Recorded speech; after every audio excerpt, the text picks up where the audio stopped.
They may open in May, not in April. But still they're talking because we have to get permission from UN as well. On my way to the DMZ, the border zone between North and South Korea, my tour guide started to tell us the story of North Korean defectors who would smuggle K-dramas back to the elites in Pyonyang. Now instantly my mind started to drift into the underworld of soap opera smuggling. You know, is there a Days of Our Lives cartel, turf wars with the young and the restless? But anyways, I snapped back to it and I started to wonder, why was she telling us this story in the first place? Any trip to a contested border zone is bound to be baked in a bit of bias, so what does a bootleg Blu-ray say about a nation? Written in between the lines of the story, I think was this: to Korea, culture is a national resource. Art isn't an afterthought, but rather proofs of success. In a smuggled soap opera, a sign of superiority. To her, strength of a nation lies in the strength of its culture. There's an episode where Anthony Bourdain talks to Korean businessmen about just this. 한국은 자원이 없는 나라예요. 계속 무엇인가 창조하고 개발하고 해야지만 먹고 살 수 있는 나라. With no quote-unquote natural resources, Korea had to create its own pop culture. And now, it's everywhere you look. $3.6 billion. That's what BTS is worth to the South Korean economy each year. Parasite.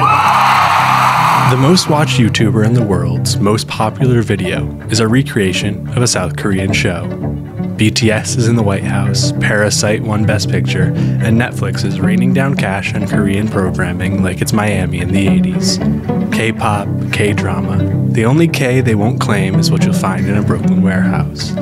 It's called by some the Korean Wave, or Hallyu, a swell in Korean culture following the end of military censorship in the late 1990s that reached new heights in the last decade or so. But the fact remains, Korean culture is mainstream culture.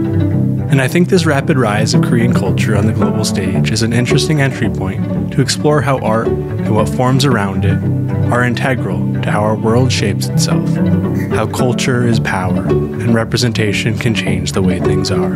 Through it, we can understand how important investing in culture is, as well as the dark sides that come from an over-reliance on it. Look, I'm one dude coming at this from an outside American angle, so just consider this a single page in a story that stacks to the sky. But damn if it isn't a compelling story. And maybe it can show you ways we can all harness culture to make our corner of the world vibrant and richer, and help us understand that investing in the strength of a culture, no matter how local or seemingly small, is worthy of our attention.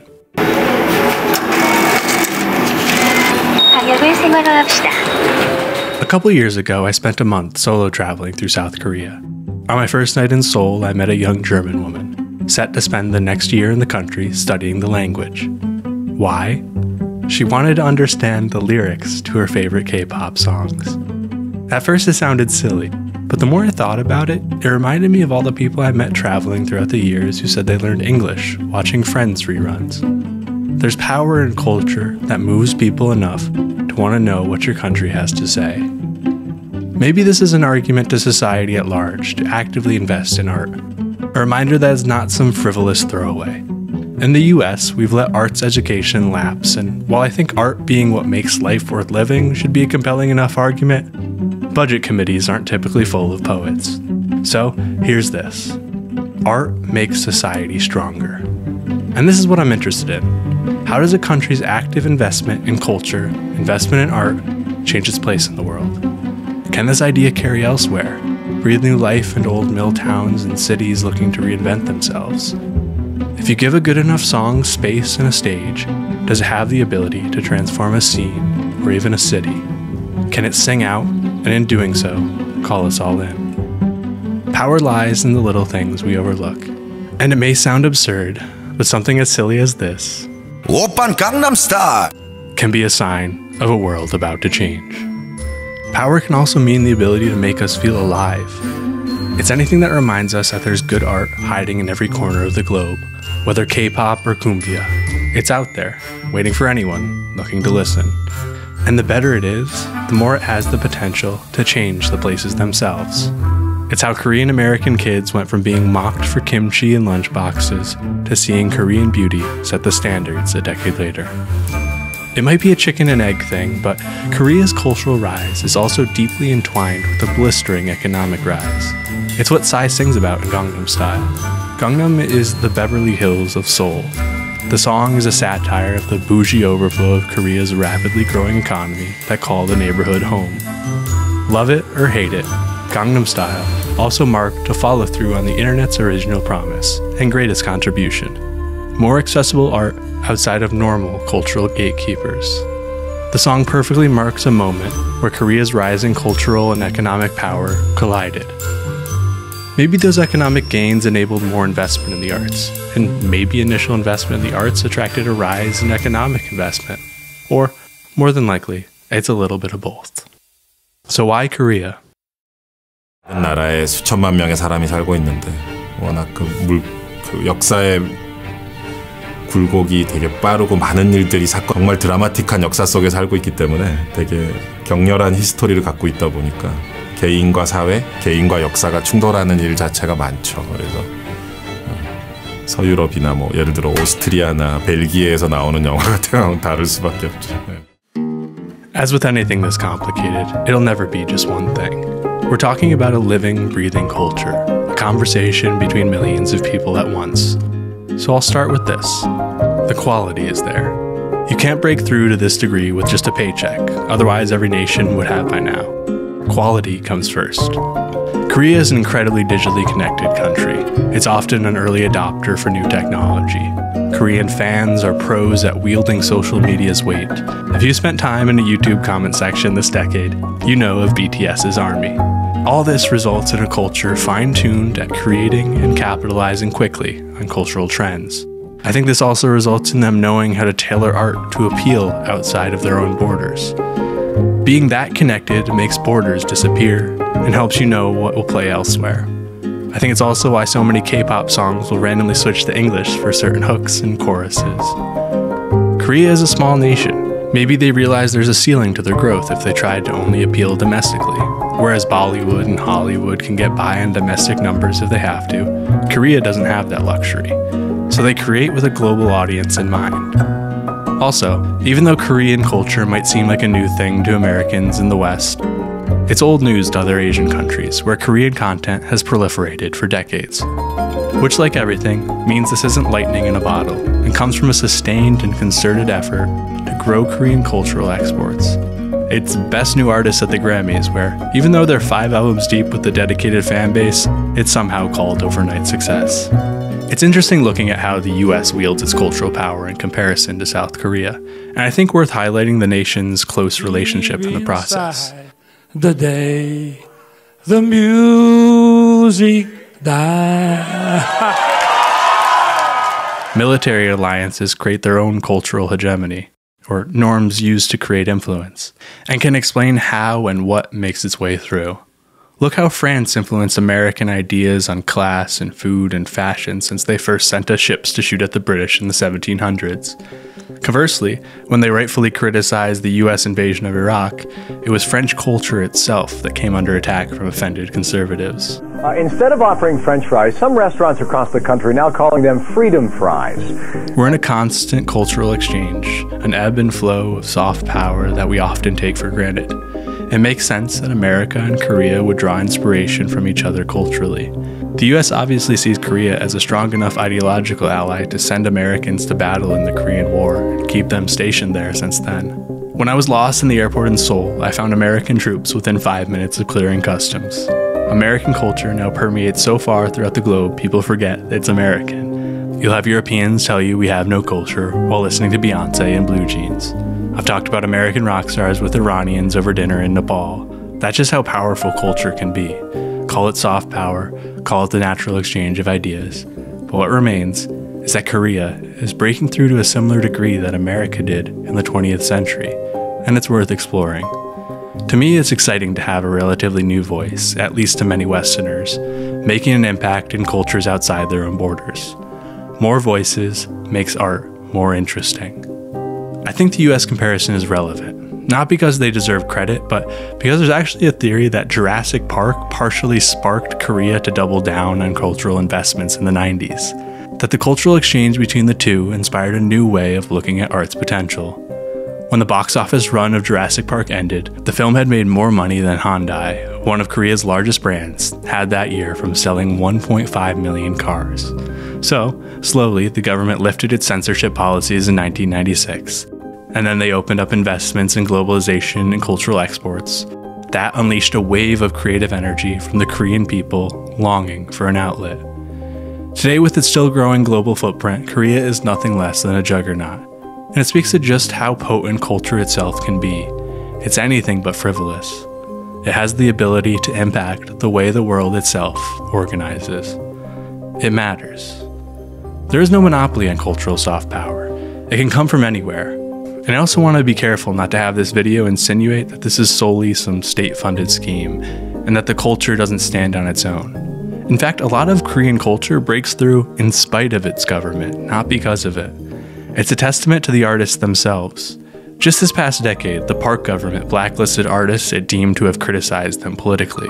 The list numbered 10,000 names, including Oscar winner Bong Joon-ho and Man Booker Prize winning author Hong Kong. The blacklist banned ministries from funding these artist projects, so the Korean government actually actively got in the way of their own rising power. A heated exchange in South Korea's National Assembly helped turn media allegations of a cultural blacklist into a criminal case that could play a part in ending a presidency.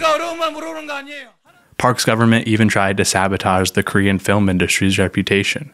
They cut funding from the world-famous Busan International Film Festival after it showed a documentary critical to the government's handling of a deadly ferry accident. Supporters of President Park tried to stop the documentary being shown at that year's festival. When it was shown, it's claimed the festival's budget was cut as a punishment. Arguably, Korea's rise in cultural prominence is a testament to the power of the people themselves. It's what happens when the government lifts censorship and gets out of its own way. And it shows what comes from an authentic energy that's dedicated to culture at large. Something we can all take part in. And at the same time, it also highlights the underbelly of anything with this much potential and influence. Just as America's global cultural rise brought with it corporate power and military propaganda, and Hollywood's influence made space for the dark sides of fame and celebrity culture we're all well aware of, Korea's cultural rise will inevitably buoy some of its own negative aspects. We've seen that recently with the death of Lee Sun-kyun, the Parasite star who was ruthlessly harassed and interrogated for the simple suspicion of using drugs, allegedly smoking weed. After grueling interrogations, he died by suicide in December 2023 without ever being convicted of a crime. I'm not trying to moralize another culture, but mentioning that it's not all sunshine and rainbows is important. Look at many of the famous works of art that cross over. They're speaking to deep inequalities in Korean culture. It's not always a net positive for art and culture to see wealth and power flow in unchecked. But it's also important knowing what forces make up the world we're trying to navigate, so we can work to bend them towards a fuller, richer life of art and community. And maybe we can do our best to harness culture's power for a better world. Knowing how it can be corrupted is a part of that process. At the very least, Korea is another voice at the table, which is never a bad thing. When I watch Korean movies, I see a new approach at a medium I love. New ways to tell stories, new ways to capture life. I see a Bong Joon-ho movie and cinema feels fresh again. I'm excited to look back in a couple decades and be able to trace the influence just as we do now with the French New Wave. I look at the way Korean artists innovate graphic design and infuse tech into the visual arts in these mind-bending ways, and it makes me rethink the way our world can look. And the heights the culture rises to are impossible to ignore. BTS is Beatles-level famous in large parts of the world. They've sold 40 million records. They're the first non-English speaking and Asian act to sell at Wembley Stadium and the Rose Bowl. And they're the first Korean group to hit #1 on the Billboard 100. It's also hard to ignore Korean gaming in this conversation. Admittedly, I'm not a gamer, but Korea runs the world in this realm. It's the 4th largest market despite being 27th in population. And with gaming being worth more than the music and film industries combined, that's nothing to scoff at. As culture moves increasingly to digital spaces, Korea is insanely well equipped to react to it. Its cultural growth has the potential to be exponential. I'm all for anything that represents culture itself getting the attention it deserves. I think that's why I made this. It excites me. The exchange of ideas and aesthetics and new perspectives will always excite me. Throughout this, I use the lens of the world we're in, capitalism and global power, more than I maybe needed to, in order to make this case for taking culture seriously. Maybe that's a westernized way to give it some grounding, maybe that's the frame of reference I can most easily draw from, but I want to emphasize that the story doesn't start and end there. Culture is important beyond those walls. There are deep wells to find on this path, but I hope I at least excite you enough to continue seeking out new and inventive voices from the treasure trove coming out of Korea right now. Korea is a success story where creativity leads the way. No matter what the makeup of the world is, we need to invest in art, both in terms of capital and consciousness. It's why letting corporations erode royalties and AI replace writers is such a short-sighted goal, even if your goal is to keep the current structures in place, which is not the argument here. There's a sustainable strength to anywhere that prioritizes art. It can make your neighborhood richer, your town more exciting, your country feel full of potential. And there's power in a vibrant arts culture. Yes, there must be a watchful eye in how it's wielded, but there's power. Art is often brushed aside as an extra, a dessert reserved for a special occasion, if you're lucky. But I think Korea is a reminder that art is integral. It's integral in that romantic daily life sort of way that we all inherently know. But the beauty doesn't lessen the strength, because art is also integral to the way the world itself is shaped. Culture is an expression of our humanity. It takes the form of whatever medium can contain it, music, movies, games, but at the core, it's expression, a human need to be heard, to be seen, to be together. So notice that quiet power it holds over our communities, our cultures, and our souls. It's why it's worth exploring the art you value. Try to understand it, name it, feel it. Seek new art to change the world inside you and watch it spread to the world beyond. At a larger scale, the trends we find in our cultures and art show us all who we are. So go watch something in Korean this week and see how you can change the corner of your world when it's over. What I urge you is this: do not take art for granted. Wherever you are, look to foster culture intentionally and freely, and never forget the power that lies in the little things we overlook. Thanks for watching. I'm Ryan Harper. This is Niche Nonsense. I'll see you next time.